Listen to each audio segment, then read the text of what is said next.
उम्मीद धराशायी, बीजेपी ने कहां जमीन बचाई।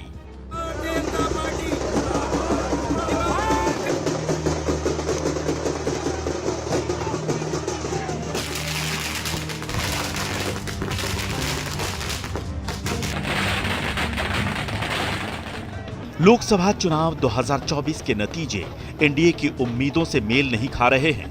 बीजेपी ने भी जीत के लिए जिस तरह की उम्मीद लगाई थी वो करीब करीब पूरी नहीं हो पाई। इसका कारण है बीजेपी का कुछ राज्यों में कमजोर प्रदर्शन। हो सकता है कि इस प्रदर्शन के लिए जिम्मेदार प्रत्याशियों का चयन हो या फिर अपने मुद्दों को बीजेपी जनता तक पहुंचाने में नाकाम रही हो। लेकिन ऐसा हर राज्य में नहीं हुआ, बल्कि कुछ राज्यों में बीजेपी ने बदलाव वाले राजनीतिक माहौल में जिस तरह की उम्मीद लगाई थी उससे भी बेहतर प्रदर्शन हुआ है। यानी बीजेपी ने न सिर्फ अपने कुछ गढ़ बचाए हैं, बल्कि इन गढ़ों में पिछली बार के मुकाबले बढ़त भी बनाई है।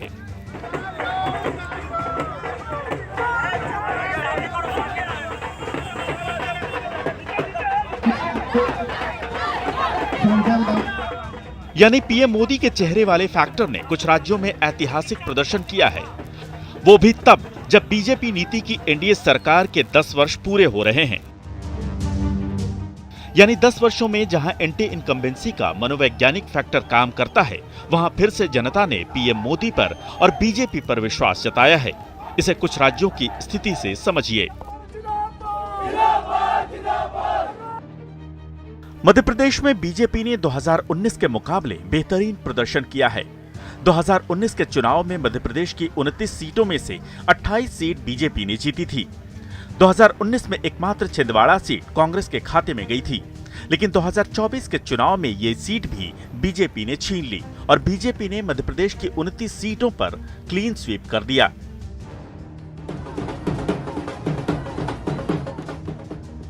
और खास बात यह है कि मध्य प्रदेश में स्थिति यह है कि इस चुनाव में कुछ विशेष रिकॉर्ड बने हैं,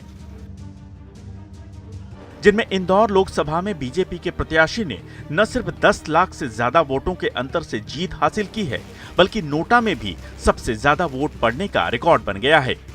वहीं विदिशा लोकसभा सीट से पूर्व सीएम शिवराज सिंह चौहान ने 8 लाख से ज्यादा मतों के अंतर से जीत हासिल की है।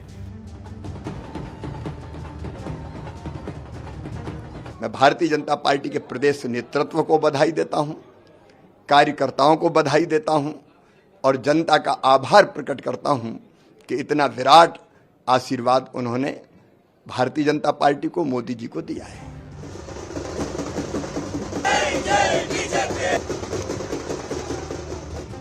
ऐसे ही मध्य प्रदेश के पड़ोसी राज्य छत्तीसगढ़ का गढ़ भी बीजेपी ने न सिर्फ बचाया है, बल्कि इस बार भी पहले की ही तरह प्रदर्शन बरकरार रखा है। छत्तीसगढ़ में 2019 में बीजेपी ने 9 सीट हासिल की थी। 2019 में छत्तीसगढ़ में 2 सीट कांग्रेस के खाते में गई थी। इस बार बीजेपी ने छत्तीसगढ़ में 10 सीट हासिल कर ली। हालांकि राज्यवार बीजेपी की सफलता अभूतपूर्व है, लेकिन देश में जिस तरह का माहौल बीजेपी को लेकर बना था, उसमें बीजेपी खरी नहीं उतर सकी। एनडीए के घटक दलों ने भी मिलकर वैसी कामयाबी हासिल नहीं की जिसकी उम्मीद एनडीए ने लगाई थी।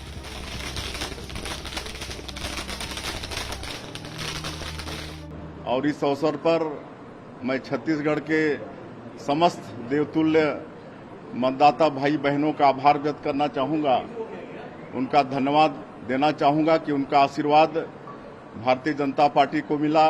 हमारे देश के यशस्वी प्रधानमंत्री श्री नरेंद्र मोदी जी को मिला।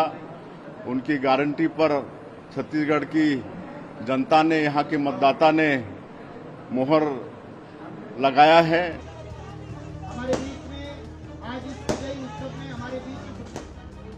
इसके अलावा बीजेपी ने कुछ उत्तरी राज्यों में भी कमाल की सफलता हासिल की है और इसमें उत्तराखंड और हिमाचल प्रदेश के मतदाताओं ने अहम भूमिका निभाई है।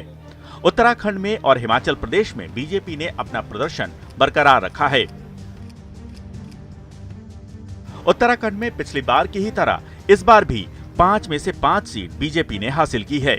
वहीं हिमाचल प्रदेश में भी 2019 की ही तरह 4 में से 4 सीटें बीजेपी को मिली हैं।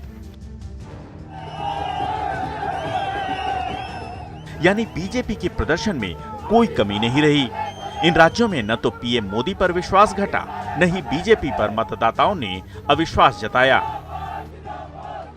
ये कार्यकर्ताओं की जीत है, नरेंद्र मोदी जी के नेतृत्व की जीत है और जनता ने जो विश्वास व्यक्त किया है 5वीं बार लगातार जिताने का, मैं हमीरपुर संसदीय क्षेत्र की जनता का आभार प्रकट करता हूं। और देश ने एक बार फिर मन बनाया है, फिर एक बार मोदी सरकार बनाने। आज बहुत ही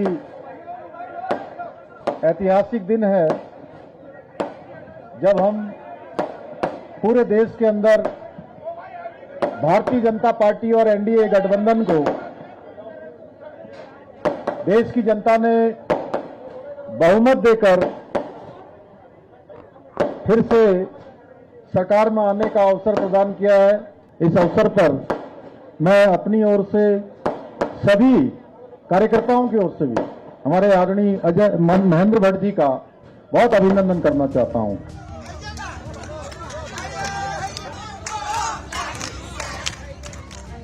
इसके अलावा पूर्व में बीजेपी के गढ़ रहे कुछ राज्य ऐसे हैं जिनमें से कुछ राज्यों में भले ही बीजेपी को नुकसान हुआ है, लेकिन इसे नाकामी के रूप में नहीं देखा जा सकता।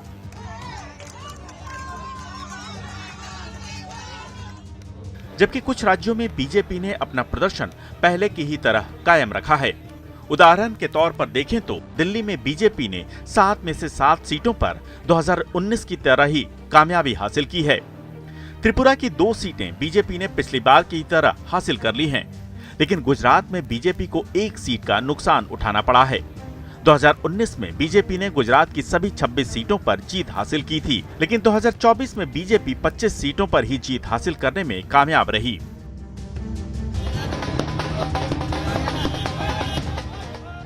इसका सीधा मतलब है कि बीजेपी का व्यक्तिगत नुकसान इन राज्यों में नहीं हुआ, बल्कि बीजेपी को बढ़त मिली है। लेकिन कुछ राज्य ऐसे भी हैं जिनमें बीजेपी को पिछली बार के मुकाबले इस बार बड़ा नुकसान उठाना पड़ा है। इनमें कर्नाटक, राजस्थान, पश्चिम बंगाल, उत्तर प्रदेश और पंजाब जैसे राज्य मुख्य रूप से शामिल हैं। Team news nation.